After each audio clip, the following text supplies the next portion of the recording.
He didn't want trouble, just a look at an old rifle he used to carry long before most of them were even born. But the clerk laughed at his questions, mocked his limp, called him Grandpa, and told him to leave. The old man didn't argue. He left quietly, like he always had, one step at a time.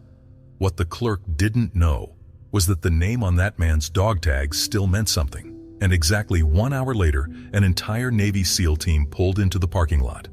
No sirens, no warnings, just a dozen men, walking in formation, dead silent, and asking one question: where is he? Welcome to the Human Stories.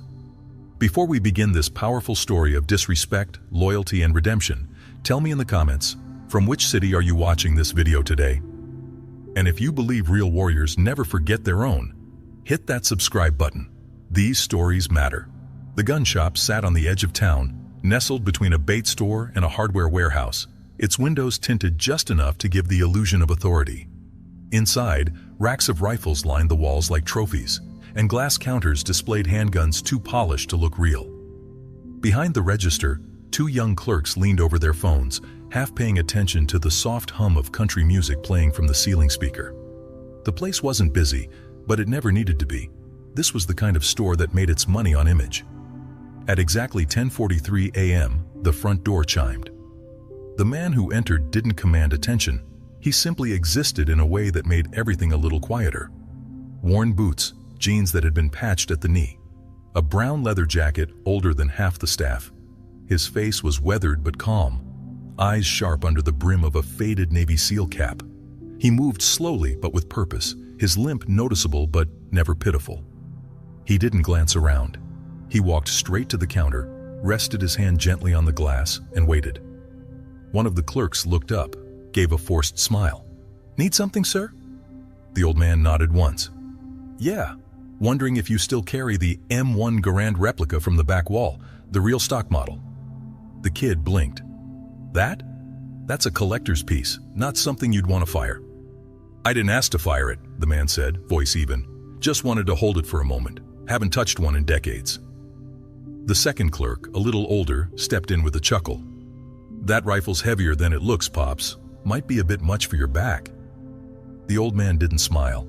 He just said, "I used to carry one across jungles. I can manage it across a showroom." That was when the tone changed. The first kid laughed too loud. "Okay, Rambo, unless you're buying, you're just taking up space. Let the real customers in." The second added, "Yeah, we're not a museum." The old man paused. For a second, it looked like he was going to say something. Maybe correct them, maybe remind them who he was. But instead, he looked down at the counter, nodded to himself, and simply said, "Understood." Then he turned around, walked to the door, and left. No protest, no anger, no demand to speak to the owner. Just one man, alone again, walking slowly back toward the edge of a country that had forgotten what some men gave for it. Inside, the clerks went back to scrolling their phones. Neither of them noticed the woman by the ammo rack, mid-30s, gym shirt, ball cap pulled low, watching the scene in silence. Nor did they notice her step outside 2 minutes later, pull a phone from her pocket, and make one single call. She said 3 words. He was there. At 11:43 a.m., the parking lot in front of the gun shop began to fill, but not with customers. A matte black SUV pulled in and parked close to the entrance. The engine stayed on. A minute later, another parked beside it. Then a third. No music, no movement. Just quiet, humming machines with dark glass and tinted intentions. Inside the store, the clerks were still joking, still scrolling through their phones, still unaware that the atmosphere outside was shifting. Then the doors opened, 3 at once, and 12 men stepped out. Their movements were deliberate, unhurried, but carried a weight that made people stop mid-step. They weren't loud, they didn't shout, but something about their presence made the air feel heavier. Some wore civilian clothes, some dress uniforms. Most didn't need either. The way they walked told you who they were. It was in their shoulders, in their eyes, in the way they scanned the street out of habit, not nerves. They crossed the sidewalk in silence and stepped through the front door one by one. The chime rang softly as they entered, and even that sound felt different. Not a single word was spoken.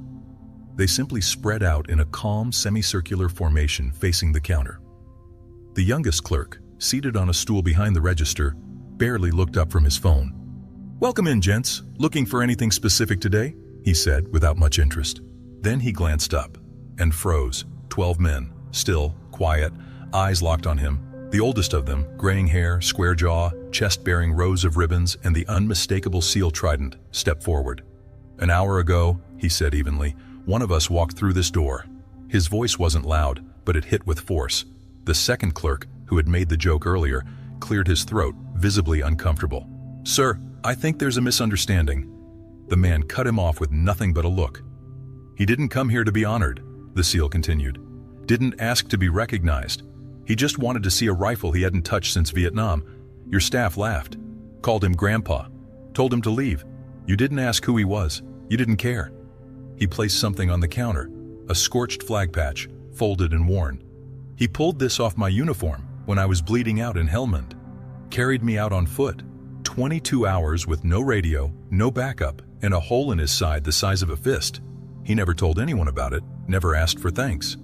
But when he walked in here today, you treated him like a problem."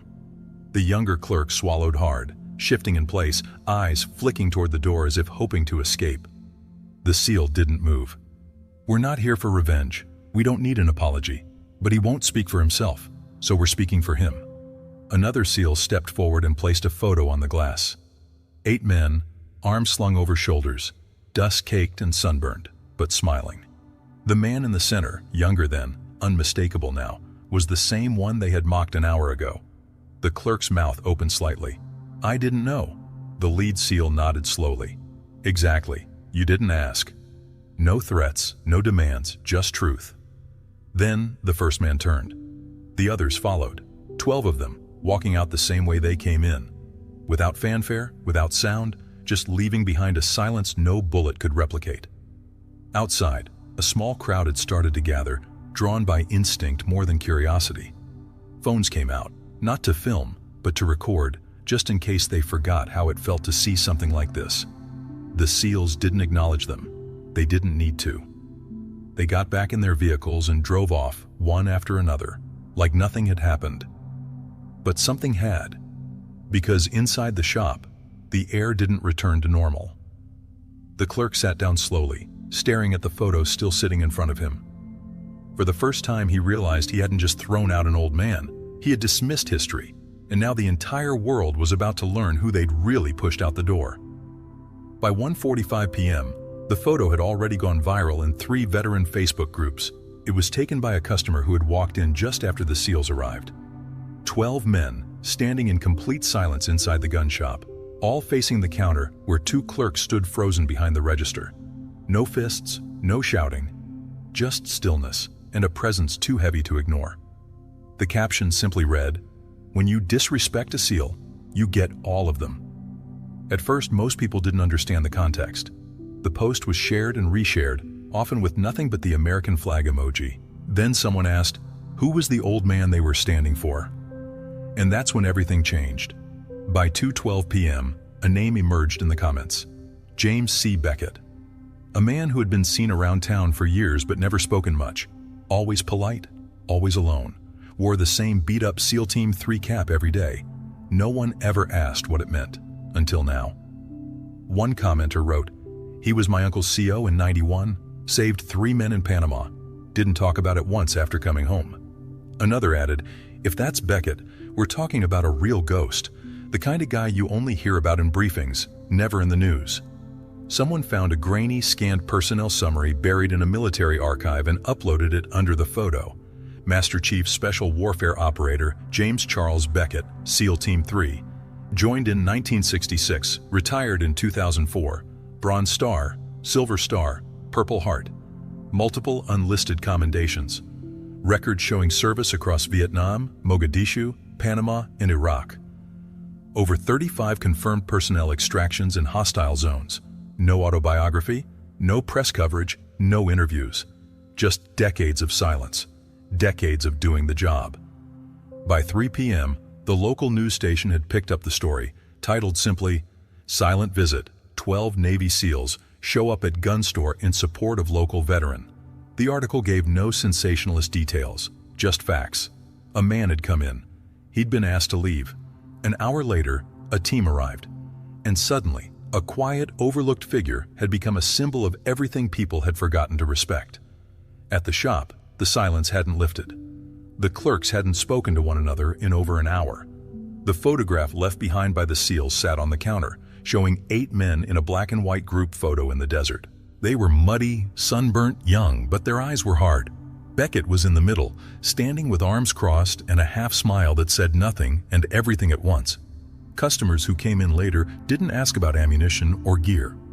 They asked who the man in the photo was. They asked if he was coming back. One older customer, a Marine from Desert Storm, stood at the counter, stared at the photo for a full minute, then saluted it and walked out without saying a word. By 4 p.m., a veteran-owned publication had published a short piece titled, "The Ones Who Stand When You're Gone." It ended with a line that would be quoted thousands of times over the following days. James Beckett didn't need to speak. His silence was covered by 12 voices who chose not to raise theirs either. Back inside the store, the manager arrived pale, holding his phone in one hand, trying to process what had just happened. The photo had been sent to him twice already before he even pulled into the lot. The scorched flag patch that had been left on the counter remained untouched.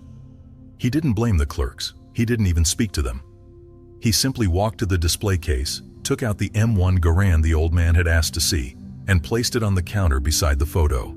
Then he took a sheet of paper, wrote something by hand, and slid it into a clear frame next to the weapon. No fanfare, just a line of text. He carried it once. We'll carry the memory now. Outside the store, someone had placed a single white flower against the door, then a challenge coin, then a folded piece of paper with nothing but the word respect. By nightfall, a small crowd had gathered. Some came to pay respects. Others just wanted to see the place where something real had happened. There were no protests, no chants, no outrage, only quiet. A kind of reverent hush that said more than 1,000 headlines ever could. As for Beckett, he didn't respond to the coverage, didn't post, didn't grant interviews. He wasn't even aware of the online wave building behind him. He went home the same way he'd arrived, unnoticed. But for the first time in years, when someone passed him on the sidewalk, they didn't glance past him. They looked twice. Because now the town knew exactly who they'd asked to leave, and who had answered in his place. In the days that followed, something shifted in town. Not dramatically, not publicly, but deeply. The gun shop, once just another business with a cash register and a rack of tactical gear, became something else. It wasn't about weapons anymore. It was about memory. People came not to shop, but to reflect. Veterans walked through the door not with a list, but with stories. Some left patches from their own units beside Beckett's photo. Others asked quietly, "Is he okay?" No one really knew. The truth was, James Beckett hadn't changed his routine. He still walked 2 miles every morning before the sun got too high. Still stopped at the same corner diner for black coffee and no sugar. Still sat alone at the back booth, the one no one ever asked to share. And he never once mentioned the day he was thrown out or the men who showed up behind him. Not to the waitress, not to the cook, not even to the old Marine who sometimes nodded at him across the room. But people noticed anyway. When a local high school invited veterans to speak in history class, Beckett didn't reply. But the week after, the principal received an envelope. Inside was a single handwritten letter describing a rescue op in 1970. No name, no signature, just a map reference and the names of the 6 men saved. It was framed and hung in the school hallway without ceremony. Back at the gun shop, they kept the scorched patch in the display case. The owner, who hadn't been there the day of the incident, had it mounted in glass. Beside it, he added a simple inscription: "For the man we didn't recognize and the brothers who wouldn't let us forget." The story made its way across veteran forums, then onto talk radio, then quietly into policy meetings no one reported on. Because what happened that day wasn't a protest. It wasn't a fight. It was something rarer. Men standing for one of their own without saying a word. And the message was received. 2 weeks later, the SEAL team returned, but not to the shop. They came to Beckett's diner. They didn't take a table. They didn't make a scene. They just walked in, one by one, and stood silently by the booth while he sipped his coffee. He looked up, met their eyes, and for a second no one breathed. Then the youngest among them, the one who hadn't been born when Beckett left the service, spoke. "Sir, if it's all right, we'd like to sit with you." Beckett nodded once. They filled the booth without another word, and for the next hour, no one in the diner heard a single thing. But everyone there remembered the silence, because it spoke louder than anything else ever could. Some men don't need a title to be respected. They don't ask for credit. They don't raise their voices. They just do what has to be done, and then disappear into silence. Chief James Beckett didn't come to prove anything. He wasn't there to be recognized, or thanked, or told he mattered. He already knew who he was. What mattered was that his team knew it too, that they hadn't forgotten, that when the world got small and quiet, they showed up, not with outrage, but with presence. That's loyalty. That's brotherhood. That's the code that doesn't get printed on plaques or shouted in politics. It gets carried quietly, one mission at a time. Most people wouldn't have noticed the man with the limp and the faded cap, but 12 SEALs did. And now, so do we. So I'll ask you, have you ever met someone like Chief Beckett? Someone who served, who never asked for praise, who never told their story, but who changed lives anyway? Write their name in the comments. Tell us how they lived. Say the things they never would, because they deserve to be remembered. And if this story touched you, subscribe to the Human Stories. We're here to make sure that men like Beckett are never invisible again. Their silence was earned. Now it's time we speak for them. We'll see you in the next story. And until then, if you ever see an old man standing quietly in a store, a diner, or a classroom, don't ask him what he's done. Just give him space, because he's already done enough.